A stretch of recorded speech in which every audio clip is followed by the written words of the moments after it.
Hi, Richard. Thanks so much for coming on the What Kind of Internet Do You Want podcast. I'm so glad to have you here. Thanks for having me. Really excited to speak about Web3 and some things going on around it. So, Yeah, awesome. So, to get yeah, things started, if you could just give people a brief introduction about yourself and what it is that you do in Web3. cool. Yeah. So, my background is software development. I've been doing that since I was a young boy.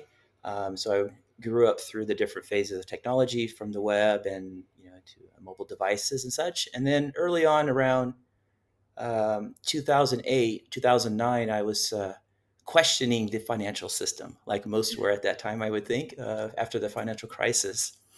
So I started getting interested in how the banking system works and, alternative assets and things like that. And then 2011, discovered the Bitcoin white paper and had that kind of moment like, this is the future.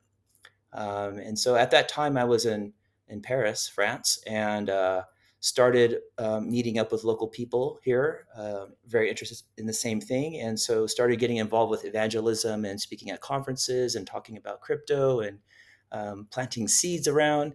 And and then from there, I started my first startup here in Paris called Stratum, and we were focused on building process traceability protocols on top of Bitcoin, and later using the Tendermint slash Cosmos SDKs for that. Hmm. And then in 2019, um, our product designer Pascal and myself, we left and we started a new company called Accord. And what we did is we brought over our understanding and research that we have done at Stratum on cryptography, and we wanted to apply those findings and those understandings towards data ownership. So it was right around the beginning of 2020. I remember we were in March, and it was just right at the beginning of the COVID lockdowns, and so we started a small team of four, and we just sat down and started building a protocol to help secure these kind of elements. And that eventually became what we call an Accord Vault. And at that time, we did not have a blockchain that we found at the time that would have been the right blockchain to store this data. So we just sort of kind of built some scaffolding for a blockchain and just focused on the protocol. And about a year later, um, we discovered Arweave, Oh, and the interesting. match was perfect. It was like, okay, Yes, so we've that done makes the sense. privacy and consent and ownership protocol. Now we have the permanence behind it. So we worked during that summer to bridge the two and to integrate the protocol into Arweave as a SmartWeave contract, and from there built up Accord. And so the kind of the short description of that work is, if Arweave was this public hard drive that anyone can write to and anyone can read from, Accord Protocol is the privacy and file system on top of it. So it allows you to create your own space and add files to it, and revisions of those files and auditing, messaging. And it's very composable, so you can add other kinds of things and map other business processes within your vault. And today, we're pretty active in a couple of spaces. One is the NFT kind of artist and Web3 creator space. So we have a lot of people using Accord Vaults to kind of extend what can be done with NFTs and creating um, unlockable content. Oh, cool. And working with different tokens to enable that. So that's where we're at one side, and on the other side, we're working with organizations who have a lot of important data that they would like to preserve into the future. So enterprise companies with backups, or digital preservation projects and NGOs who are working to save cultural artifacts around the Mm, world and things like that. So we've got kind of a broad spectrum of use cases that we're actively working within. cool. Okay, so Yeah. was there what was the inspiration for Accord? Like, was there like a were did you hit up against a problem? Like, what made you want to leave the previous problem to get this one started? Yeah. So I think what was clear to us in the beginning was, um, the value of data, the value of information. And what we saw was this unfolding of Web 1, Web 2, Web 3. And to kind of like talk about that quickly, Web 1 being this internet where we can all read from, moving into the internet that we were all contributing to with social media and things like that. And then we're seeing this Web3 unlock, which is bringing in the element of ownership. And so we saw in the beginning that like, okay, we need to get the protocols right. We need to get the kind of like the primitives that we can put together, and so that other developers can build on top of them.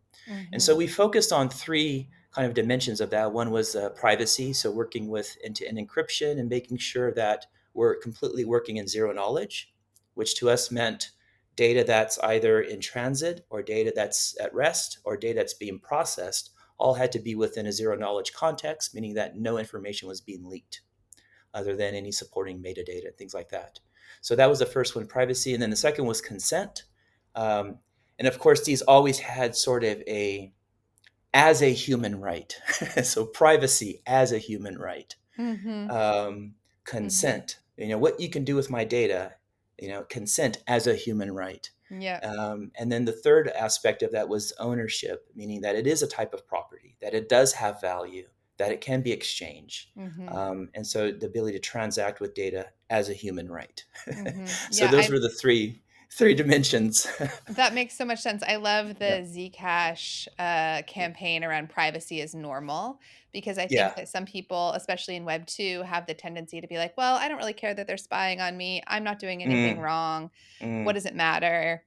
And there is this, we sort of need to get back to those kind of intrinsic roots that we all sort of have, that there are certain things that are human rights, that are just sort of inherent rights of being human. And those yeah. three things that you just mentioned are part of that, I would say. Yeah, there was kind of a response to that. Sometimes I would, as I was, maybe I'm speaking in some conference or something, and that was proposed. Well, what does it matter to me? And I was like, well, in my apartment and in your apartment as well, I don't think you would be for having some kind of device that's listening and to our conversations. And privacy is important. Mm-hmm. And I think the bridge is connecting our notion of privacy in the real world into the digital world, Mm-hmm. That's right. because I agree. the analogies will help us bridge that. And one of the key facts that came up early on was like the average North American Facebook account returns about $150 a year in revenue for the company. Right, for Google it's like 35, and these numbers probably have Wow. changed over time, but it's to Sure. show that They're stunningly low yeah, for all that there's we're surrendering. Mm-hmm. yes, Mm-hmm. yes, yes, yeah. So that was the inspiration behind that. Um, the Arweave connection was a very fortunate kind of thing for us because we were really looking for the right blockchain. We worked with a few others, but none of them seemed to match. And with Arweave, to us, it was like a 0 to 1. It was like a whole new dimension opened up in the web space. And just as Bitcoin delivered a token, the first token kind of thing, Arweave is saying, well, now we can do storage on a blockchain Well, and permanent to, storage, I think, is so permit different than storage. storage in Yeah, general. Yeah, yeah. Mhm. yeah, Yeah, yeah. You're right. yeah. Yeah. So, and then at that time, we saw a flood of NFTs start coming into Arweave, and so like that's kind of like the spark I think that we saw that really Yeah, interest us. yeah. Yeah. The Yeah. NFT use case was super useful in helping people to Mm-hmm. understand how ephemeral websites are. The typical Mm-hmm. website is online somewhere between 6 months and 2 years from the research that I've done. Mm-hmm. And what that means is that just all of the important stuff that we're doing in our lives generally has some sort of digital aspect these days. It's Mm-hmm. and it's evaporating. Where will our Mm-hmm. cultural memories be Right. Yeah. even 10 years from now? Well, they'll be gone. All of Yeah. my memories, all of my, things from 10, 20 Yeah. years ago, the Yeah. servers have been wiped. I didn't Yeah. control them, and they're Yeah. gone now. Yeah. And so I think that I love Arweave for that same reason, because we have worked in our previous work with a lot of different file distribution kind of networks. We were working on Mm-hmm. this even before IPFS. So we started with BitTorrent and then IPFS, of course, right? And so we've just looked into all of these Mm-hmm. different ones, and Arweave stands out in that permanence aspect over things like Yeah. Sia, Storj, IPFS, et cetera. So Yeah, it seemed Okay, like that a makes a lot of lot the of sense. technologies were. It seemed like a lot of technologies were just from Bitcoin on were just iterative. So lots of different, innovations and in the context of an iteration. But when Arweave came out, it seemed to like bundle everything again into an entirely new product, into a new unfolding. So yeah, definitely excited about that. Cool. Okay. So, staying kind of at that high level in terms of your vision for this, do you have a vision of what Web3 will look like 5, 10 years from now when it really is like at scale and it's integrated into mainstream users' lives? Like what will be different? What will be the same? What But do you see there? one of the things I see is I think a lot of times Web 1, 2, and 3 are presented in kind of a linear fashion. Mm, So it's like mm-hmm. one, and then number two is kind of making one obsolete, and number three is making, and I see it rather like a spiral where it's encompassing. So you take one, and then number two is kind of like bringing in everything from one and delivering two, and then Web three is bringing in everything from one and two into three. And so I don't think I I'm not so bullish on the idea of pure decentralization for decentralization's sake. I think Sure. it does incorporate all these other elements. But what it does do that I think is extremely powerful is it takes all of the centralized actors and it brings them on a level playing field where the protocol is transparent and everyone follows the same rules. Mm-hmm. So what excites me about that is it's opening up a kind of internet where it can represent, um, you know, um, sort of like human rights and the things that we want as a human for a society within the digital realm. As humans, we want certain things to operate a certain way, and we don't want them to be compromised by centralized players. And we want the ownership of this new web to be decentralized, and we want that to be accessible to the most amount of people. And um, and I think that's the kind of internet that makes me excited. This idea that um, you know maybe we can offload a lot of functions from our government, and maybe we can run it through this new internet. So, are you a you fan know of Balaji's The Network State kind of I thinking? am. Okay. I mean, it's already happening. I mean, if you go to Lisbon, it's like the hot place for all of the Web3 developers and startupers in Europe. That's where everyone's going because the conditions were so good. That's the early example of network state. I think Miami is another example. How can I Mhm. help? The mayor says, "How can I help?" Everyone shows up, and yeah, I think um, you know it's not to say that there's not going to be a lot of shakeup. Oh, and yeah.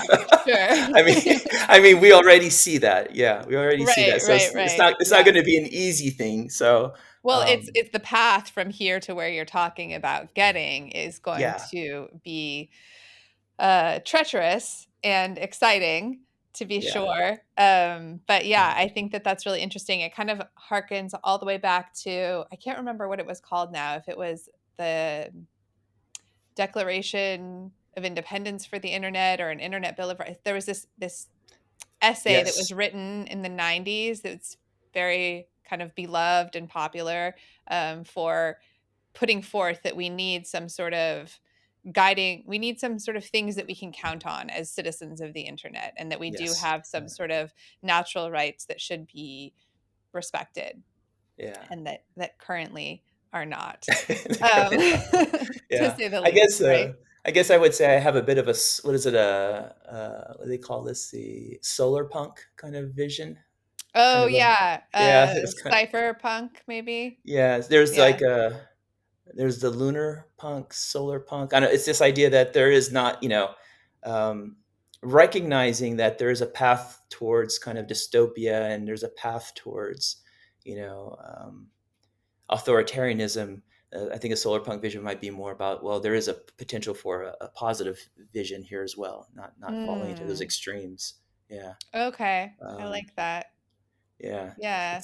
It's sunny on the other side, kind of thing. Yeah, sunlight is the best disinfectant, as they say. Yes, Yes, yes, yes. okay, alright, Yeah, that's cool. yeah. So let's get more into the kind of technical details of Accord for the technical people in our audience. Tell Okay. us, some of the basics, how it works. Okay, so Accord is multiple things, but fundamentally it's a protocol. So as I mentioned, it's the privacy file system layer on top of Accord. And what that means is that with Arweave, it's sort of an append only. So you write a file Hmm. and you cannot change it, you cannot modify it, you cannot delete it, you cannot edit it, things like that. But you can post another file as a revision to that. But in the blockchain, there's really no connection between these two discrete objects in the chain. And so the protocol defines an abstract unit that we call a vault. And a vault would be similar to, say, an S3 bucket on Amazon AWS. So it's kind of like a bucket that you control. And on Accord, the ownership of that bucket can be transferable. So I can create a vault and transfer it to you later on. And Interesting. Okay. I can add different people to that vault, give them different access levels, so contribute or read only or ownership level. Um, and the protocol itself is very composable. So, for example, there's a messaging system that you can chat within a vault, but that can be extended and you can plug in other kinds of things. So it could be like a business process where there might be different people involved, checking off something or contributing something, or maybe a scientific research project. And you might have different data collection points, and you're storing structured data in your vault. In fact, one example of that is a tree reforestation project that we worked with, and Oh, they cool. store. So they track the growth of a new forest over time, and that data goes into a vault. And the idea is that 50 years from now, some scientists can go back and perform calculations on that data and see how much carbon was absorbed by that forest, for example.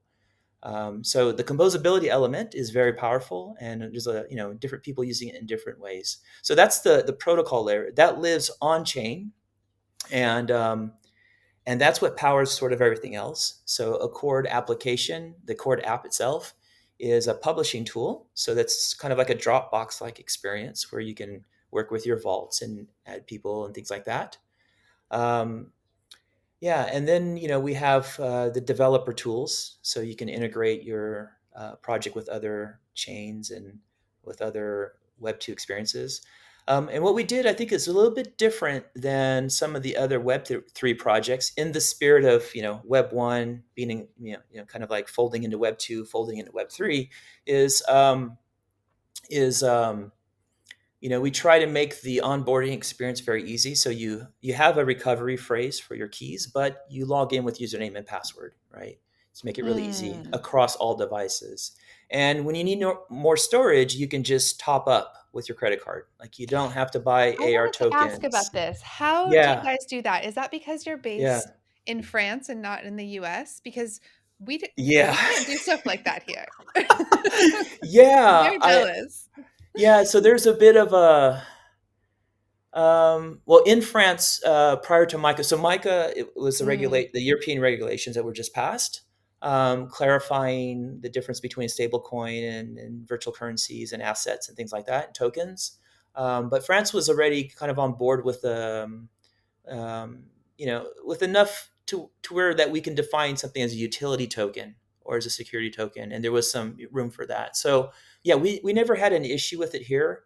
However, a lot of our users told us the credit card top up was like the one feature that they needed because Yeah. they can't get AR tokens, or Well, it also just it's adds this, complicated. like, very difficult layer of friction to say, like, "Well, Sure. go over to this exchange, Yeah. buy Bitcoin, exchange Yeah. the Bitcoin for whatever other token," and it's just like, Yeah. we're trying to compete with Web2 incumbents that, maybe just, like, Exactly. have an Yeah. Apple Pay button or something, and Yeah. it's, like, Exactly. frictionless, and Yeah. that's just it makes it a completely uneven playing field for the Web Yeah. 2 I mean, for the Yeah. Web 3 competitors Yeah. to come Yeah, in, I yeah. mean, yeah, go buy these tokens somewhere. Oh, meanwhile, FTX is blowing up and Terra Luna is blowing up. Like, Right, yeah.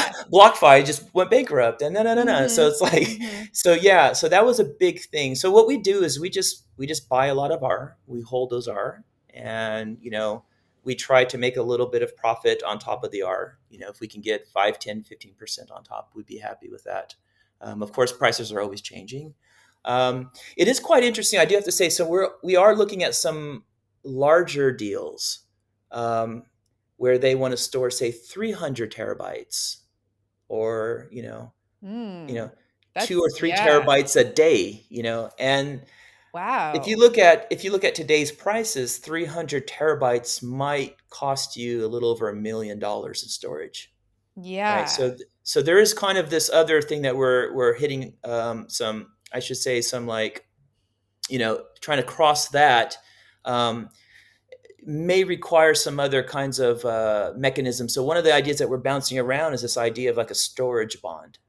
So where, like, maybe a Mm. corporate who has a lot of data, they can issue a bond for that storage, and maybe there might be some mechanism where, like, the debtor, like, can pay the creditor who's paying for that storage. And if there's some kind of issue with the payments, maybe there's like a lock or something. I don't know. There might be some kind of I'm glad you're exploring system this here. because Yeah, when you talk about onboarding all of the data in Web 2 into Web 3 and paying for it, yeah, it becomes tricky, yeah. especially because like there are advantages to Web 3 and yet that hurdle, helping Hmm. companies to cross that hurdle, especially when you're talking about such a high price point for Yeah. something like permanent storage. It's like, yes, it may cost more now, but it will likely save you money long term because it's not an ongoing cost for your business. And yet, coming up with enough money and really being Yep. convinced that making that kind of investment before it's totally proven maybe is worth it is a can be tough.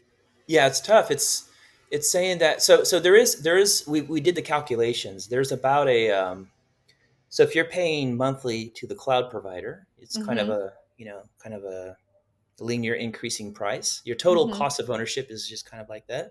And then if you pay once up front to, say on the PermaWeb, then you've got one upfront cost, which is higher, but that's it. You don't pay anything else. So the inflection point's around 8 years that we find, generally speaking. If you're going to hold data longer than 8 years, it's cheaper to put on Arweave. Interesting. Yeah, Well, that is yeah. significantly longer than the average, thing lives The website, online. yeah, So, yeah, yeah, yeah, yeah, yeah. So, interesting, very interesting. and then, and then, not to get too deep into it, but then there's all of these with cloud storage. There's all of these other parameters. So you can store data for a little bit lesser price, but you're going to have a 48-hour turnaround time to get the data out, right? Oh, what Or, do you mean by yeah. out? So there might be, like AWS would probably offer different tiers of service for storage. One might be like hot storage, where you always have access to it from a website, from a Okay. URL. Mm-hmm. But you can maybe put some back in like cold storage, where it's kind of offline, Mm. much cheaper, but then you have to wait, 48 hours or something like that, depending on the Okay. terms to get it out. Okay. Yeah. That makes So there's all sense. these other different kinds of factors involved, that Uh-huh. Yeah. little We inconveniences that, that make it worthwhile with Arweave.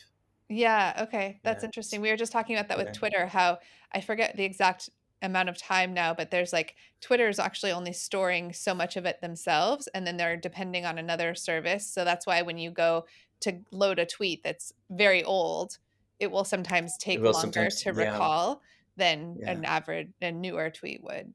Yeah, yeah, okay. Interesting. yeah, Okay. yeah. So I would love to talk about private data on chain Yes. and have Yes. Yeah, yeah, right? Because yeah, it's essentially just sort of a time delay of the privacy. yeah, It's not yeah, forever. yeah. And so how opine on that for us. Tell us your thoughts about that. Okay, so all cryptography is, I'm going to be very careful with my words here. All Mhm. cryptography is secured against time, right? So the Mhm. idea is that you can brute force any password or any key if you had enough time. Mhm. And luckily, that time for us is, billions of years or something like that. But there are some encryption schemes that are more susceptible to that than others. So a lot of the Web3 encryption schemes that, being used today are, elliptic curve encryption, RSA encryption, Diffie-Hellman encryption, and these are all based on some magical math. I don't know. I don't understand it, but, it's like the prime numbers done a certain way does something and it's magical and it works. Okay. Mm-hmm. So apparently there's like a shortcut to that magic with quantum computers. Mm-hmm. So that's the threat that we have. And some say in 10 years, those forms of encryption could be broken, Mm-hmm. right? And so we cannot store any data using those forms of encryption. We don't Mm. use those forms. We only use AES, which is a symmetric key, meaning it's the same key to encrypt decrypt. Mm-hmm. And that one's much harder to brute force, and it's not as vulnerable to the quantum attacks. Interesting. Yeah. So that's pretty much the standard that's used around the world. If the day comes, there is a computer that can brute force that. Um, yeah, we might have bigger problems than the Arweave We blockchain. all Yeah, may have bigger yeah, problems. Uh-huh, uh-huh. yeah, Okay. yeah. Okay. But it is a valid issue for the elliptic curve and RSA. There is some other alternatives. I think lattice based encryption is one of the new schemes coming up that seems to have a future in that. Basically, the asymmetric keys, meaning that the public and private keys are split. Yeah, but um, you know what I would like to see if it's possible, and this may not be the best approach to it, but basically the idea would be if it's possible for us to upgrade the encryption on Arweave, Mm. and to do that, we would have to revoke some files and replace them with updated files, Mm. right? And that's something. Well, if you want to segue into another topic that's kind of interesting on Arweave, it's this idea of should data be should you be able to delete data from the Arweave blockchain, Right. right? Mm-hmm. Today, that is possibility. If you're a miner and you come across a piece of content, you're like, "Whoa, I don't want this on my server," Yep. like because this photo is like, no, this is a no, no, no, no. Universally abhorrent. Yeah, Yes. yeah. And so what that miner can do is that miner can signal the network and say that this is no, no, this is no. And if half the network signals the same thing, then they just drop that file. They remove it from the weave, from the block weave, Okay. Okay. right? And Yep. so maybe one idea, if there are any Arweave developers out there listening to this, maybe we can have a kind of signal where the owner of that data can signal and say, well, I want to remove this content and maybe even replace it with something else and maybe pay a Mm. fee to do that. So there could be some possibilities there. I Mm-hmm. don't know. I don't know what other options could come, but I think it's something that we'll have to address eventually. Security around encryption, like you said, it's only as good as time, and it has to be upgraded over time to keep up and be relevant. So Yep. Yep. Exactly. And it's also just, I've often thought it really is kind of useful to think about what kind of content you're putting into a public hmm space that way, right? Let's hmm say I encrypt something like my driver's license, and hmm in 10 years it's not going to really matter yeah, that yeah, that yeah, maybe somebody will have access to that because I will have a new one and that one will be yeah, expired, and whatever. I probably live somewhere yeah, else. It doesn't matter. Um but maybe there is something that is more sensitive that you wouldn't necessarily want the potential to be revealed, and therefore you wouldn't put it in what I would say like Arweave is like a public space on the hmm internet. It's a place hmm where you can put information in public. Nobody can take it down, except I guess with the caveat that you're mentioning right now, which I would love to chat a little bit more yeah, about. um and you're also not really required to look at it, right? Like in a public space, you can walk away from somebody who's saying something that you don't want to yeah, hear. And on Arweave, you yeah, could filter out content that you don't yeah, necessarily want to see. So but to stay with the encryption for a moment, yeah. are you encrypting it using Arweave, the data, or is Accord encrypting it and then storing the encrypted file in Arweave? Where's the Right. Yeah. encryption happening? The encryption happens on the client. So before any Okay. data leaves your browser, it's encrypted. Okay. And the Yeah. So those are Accord the protocol is doing that for you. exactly. Yeah. So we Okay. have like a Core JS, which is a like a Okay. JavaScript tool that will do that for Mhm. you. Yeah, so those are the three things I mentioned. So data in transit, data at rest, and data being processed. We cover those Gotcha. bases. Yeah. Okay. So yeah, data in transit. So yeah, as data is moving from the browser to Arweave, we want to make sure that's encrypted at rest. So it's stored on Arweave, that's encrypted. And then if there's any processing of that data, which could be sort of like a computation or um, proving that you have a secret.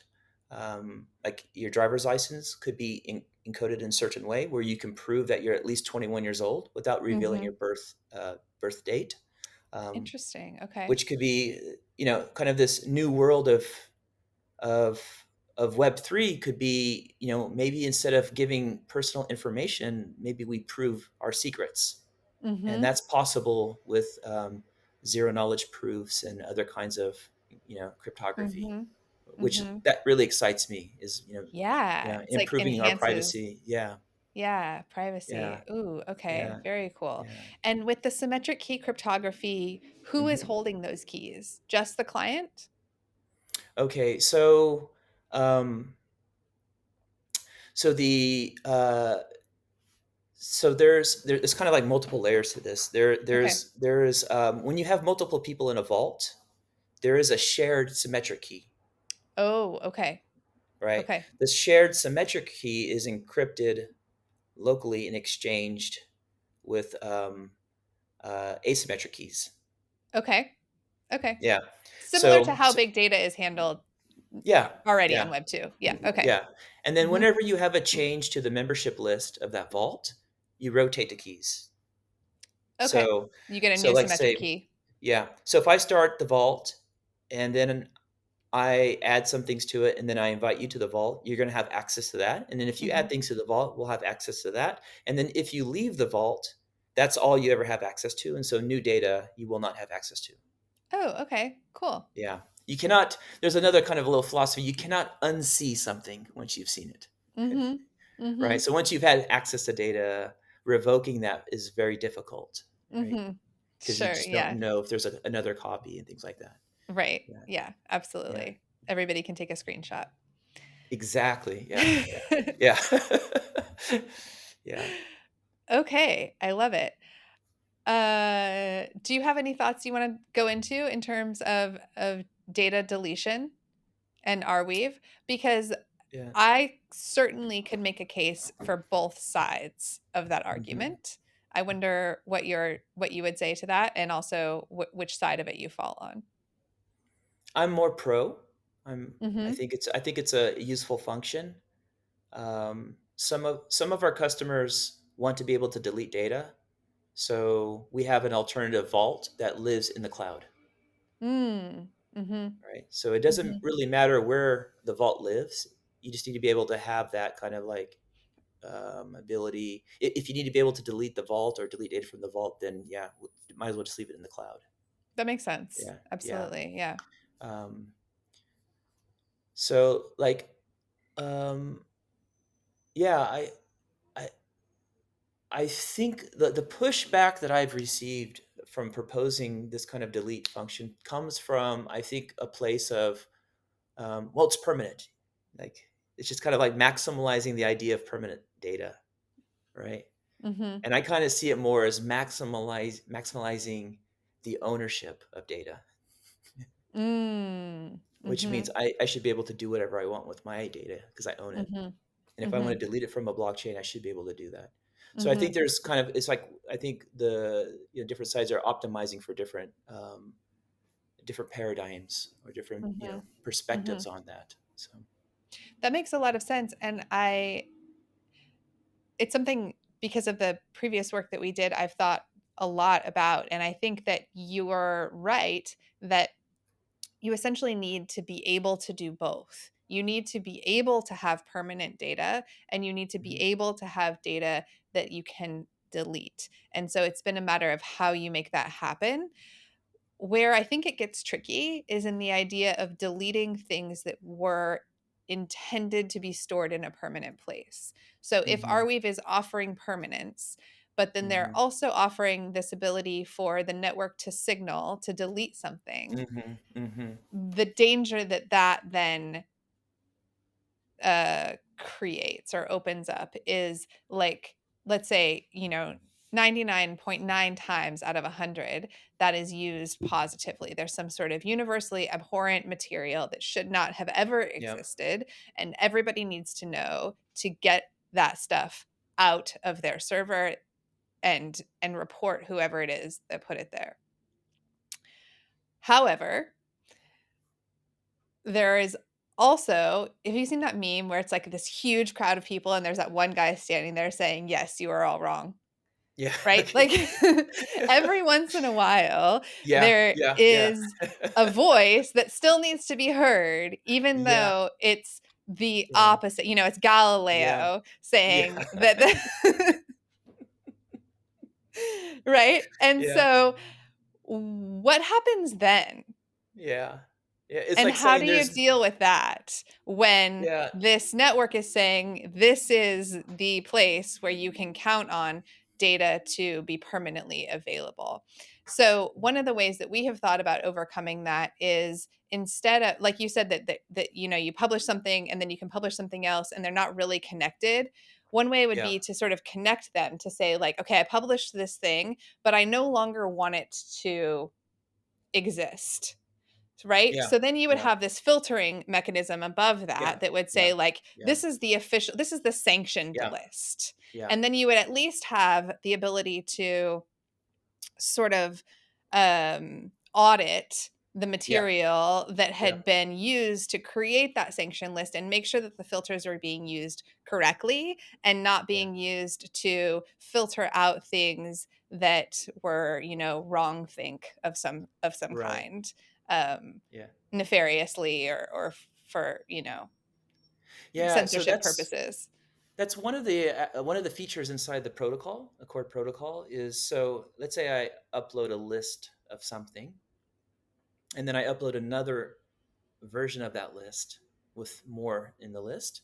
Hmm. In the vault, it tracks it as a revision. And Okay, then cool. so, like, when you go to the vault to get the current state, like, you get all of the things that are, yeah, all current versions of everything. And if you actually want to delete something, you can kind of revoke it. And what happens is it kind of gets put into a kind of like a trash can, Hmm. right? So it's still Hmm. there. We cannot Hmm. delete it from the Arweave network, but Hmm. it's just kind of like hidden. It's in your Hmm. recycle bin, Hmm. right? So you can pull it back if you need to, which is like kind of this normal file operation that you can do on your computer. Yep. You can do within a Yep. vault, Okay, I love right? that. So Yeah. it kind of sounds to me like your protocol could be used for content distribution. Let's say that, Yeah. like, a movie studio decides that they want to start, putting content out using Web3 technology, but that they're very concerned about piracy because Yeah. piracy is huge drain to their Yeah. revenues. Yeah. And, putting it into a public space means, the internet is the Yeah. world's greatest copy machine. Like, it just means Yeah. that now it's Yeah. out there, Yeah. right? Yeah. But Yeah. using something like a cord could mean that it's very easy to identify what the official copy is. Yeah. And any that are not maybe in that vault would be clearly piracy of some sort, that are just like floating around on Arweave that shouldn't be there. Something like that? Yeah. Yeah. There's a couple options. One is, yeah, so this idea of token gated access Mhm. is kind of like what a lot of people are asking us for, and we're helping them build this out. Basically, it's this idea like, oh, go buy a token. If you own one Mm. of these tokens, you have access to the content. It's unlockable. Okay.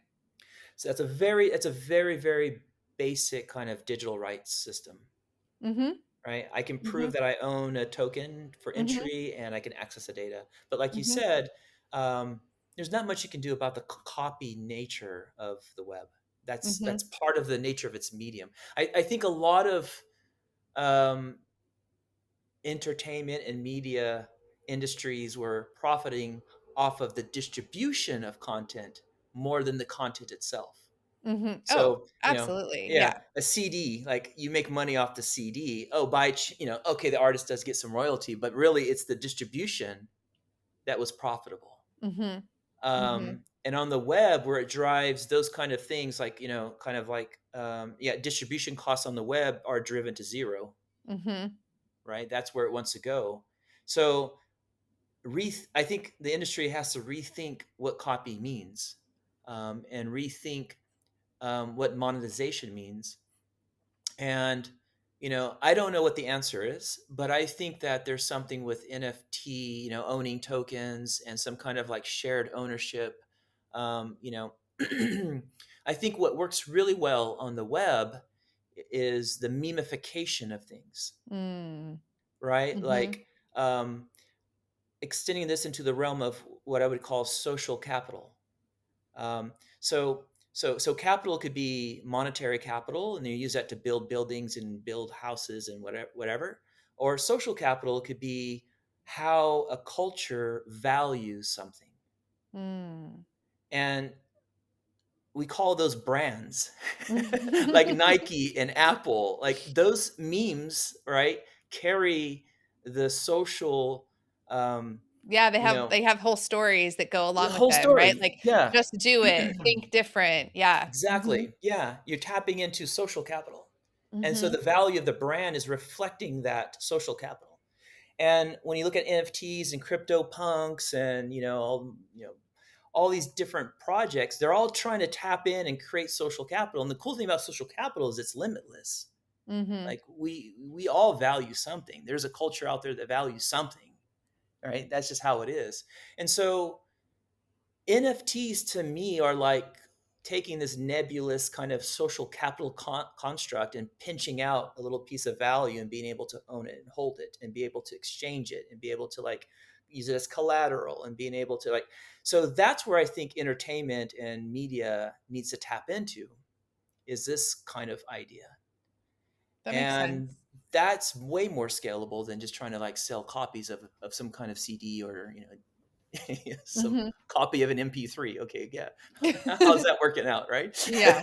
Not Right? not well. Yeah. Not well, yeah. No, Yeah. 100% that Yeah. the business model itself needs to be rethought Yeah. inside of the functionality of Web3, right? Like, trying to Yeah. apply, let's say, analog isn't quite the right word, but physical, trying to apply Yeah. Trying to physical apply business physical to digital. models Yeah. to Yeah. digital business models is clearly not working, Yeah. and Yeah. and they need to be completely rethought. Like, we need to, like, throw out the old ones, throw out the Yeah. expectations of the old ones, Yeah. and, like, just look at what's available here inside Yeah. this new framework. Yeah. Yeah. And and I will say the one thing I don't think that needs to be thrown out is the expectation of making money, right? I Yes. think that Yeah. there's actually Yeah. probably more money to be made in Yes. Web3, Way which more. is Yeah.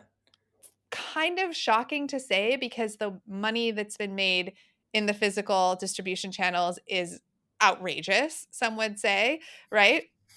And and they're now failing to make that money in the digital Yeah. distribution models right now. The way that, let's say, musicians are making money is really Yeah. only through touring at this point, because Yeah. trying to apply those same business models has failed so dramatically. But perhaps what they're missing is, uh, the biggest market is the whole world, Yeah. right? Yeah. Yeah. And and so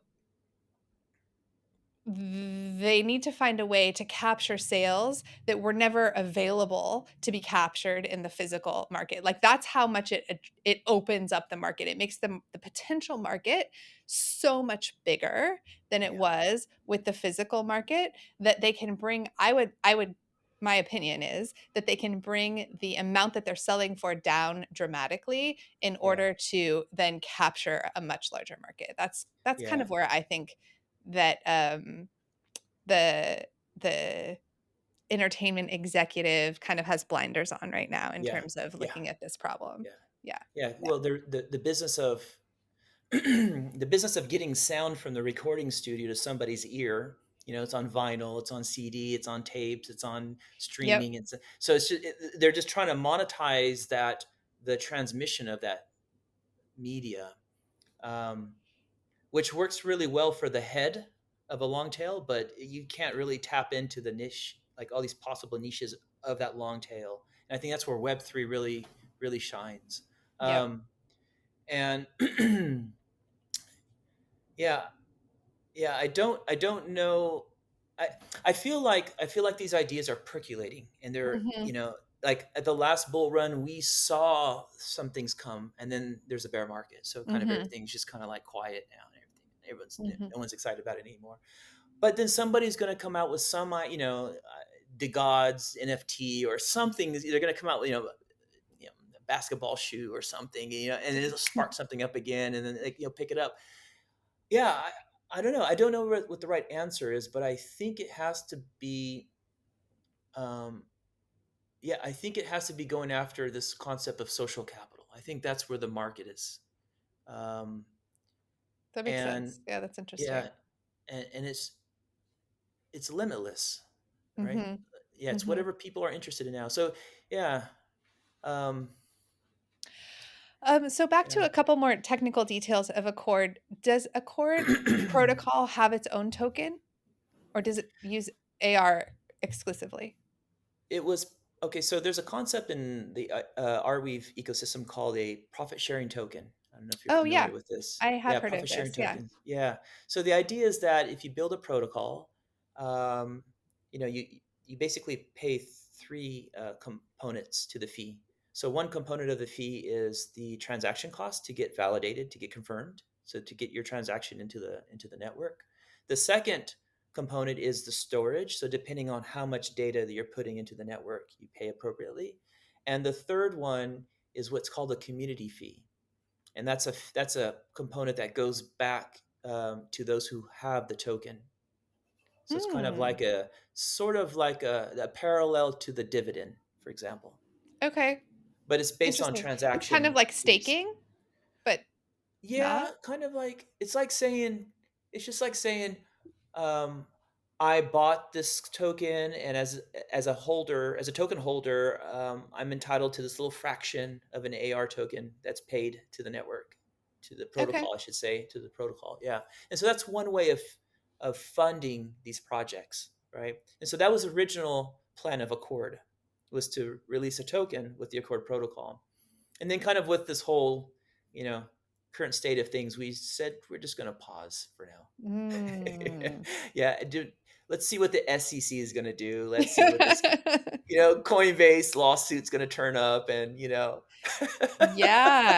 Yeah. so we're just like, it's okay, we're just going to put it on pause. But that would be the way we would want to do it, is we would want to Okay. have a token where investors can buy the token.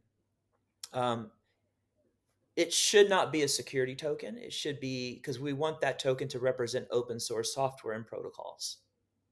So it shouldn't be like based on a centralized entity trying to make profit. It should rather Mhm. be issued by a centralized nonprofit organization whose job you know, is to be a custodian of this product, this project, this protocol over time, right? Okay. So one of the things, I don't know, this is something we could tap into in another conversation, which is, if you're talking about Arweave, to us, it's always talking about 1,000-year time span, right? It's talking Mhm. about when we try to design software or protocols or something, we are taking 1,000-year perspective. How's this thing going to be around for so long, right? Mhm.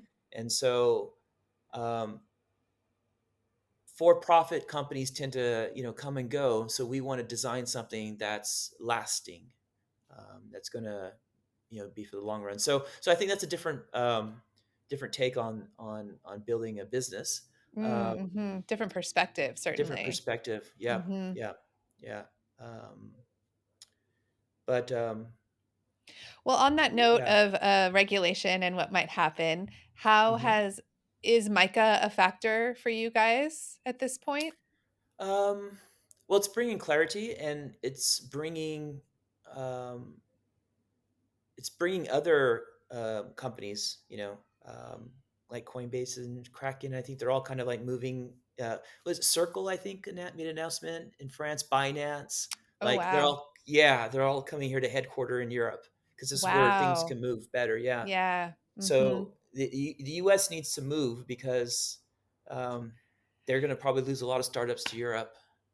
Yeah, Yeah. yeah, Mhm. yeah. It's funny because it's it's pretty onerous, some of the regulations that are in MiCA, and yet any clarity, it seems, is better than Yeah, yeah, that's the thing. uncertainty. The Yeah, sort of like yeah, looming threat of a lawsuit years in the future wrecking yeah, your business is yeah, like yeah. worse than having to comply with some, Right. I think it's the AML KYC is kind of, I don't know what they call it there, but the kind of know The your same thing. customer. Okay. Yeah, Okay. KYC, AML. Yeah, yeah. Okay. Very big here. Yes. Yes. Yeah, Mhm. Mhm. yeah. I'm curious, I'm not asking, so that back to kind of the technical stuff, not asking kind of like what the standards should be, but as you've Mhm. been building this, are there any areas that you have seen that you think standardization needs to happen in order for Web3 to truly have the interoperability that we all, Mm, say that it mm, will? yeah. Well, I see some developments on that front. Talking about Arweave, so the Forward Research just released the Universal Data Mm, License, universal I think data it was. license, big Yeah, fan. Yeah. yeah, yeah. So that's something interesting. Trying to apply some standardization to royalties and things like that. Um, yeah, I think wallets. Totally. That's where Yes. things need to advance. Especially because that's sort Yeah, of, mm, the analogy would be like the sign on, to Web 2, right? Like yeah, wallet is like how you get into it. And yeah. there aren't great, there's so many issues still with the wallets. It's like, what is So many going issues. on? Yeah. Yeah. And it's Yeah. critical infrastructure. If Web 2 was about the profile, Web 3 is about the wallet, Mm-hmm. Mm-hmm. So we Yeah. need to nail that. I don't know. I have this feeling that we're gonna see the wallet wars, and the wallet wars will push all of that forward, and it's gonna be some monstrous company like Google or Apple or somebody. Someone's gonna take a stake at it, and they're gonna try to do some kind of like, here's some standard, and then Apple's gonna wait, and there's gonna be all this, kind of like fighting about what to do, and then one day Apple will come out with just like this beautiful experience, and then they're gonna, it's the same play, right? It's just another Totally. technology, right? So this is what I'm kind of like expecting to happen. Um, I think there's I some love great this, and I look I am now looking forward to the wallet to the wars. wallet wars. Yeah, Mhm. yeah. There'll probably It's be a gonna be a very Netflix exciting documentary. milestone, yeah. you know, 20 years from now, we'll have a documentary on the wallet wars or something. I don't know. Oh my Um, gosh, that's gonna be so great. yeah, Okay, well, we have to wrap yeah. up. This has been way too fun. We Okay. might have to have you back on. So, the final question, because it's the name of the podcast, I ask everyone, what kind of internet do you want? uh, I want an internet that treats me better than my government. I want my human rights to be preserved on this new internet. Yeah, it should be part of the fabric of this internet. I'm Great really big on answer. the human rights. That's the Yeah, that's I that's get where that. I'm That at makes on that. sense. Yep, yeah, Awesome. yeah. Well, Richard, thank you so much. It's been a pleasure. Thank you for having me. It's been great. So I look forward to the next one. Sounds good. Bye. Bye.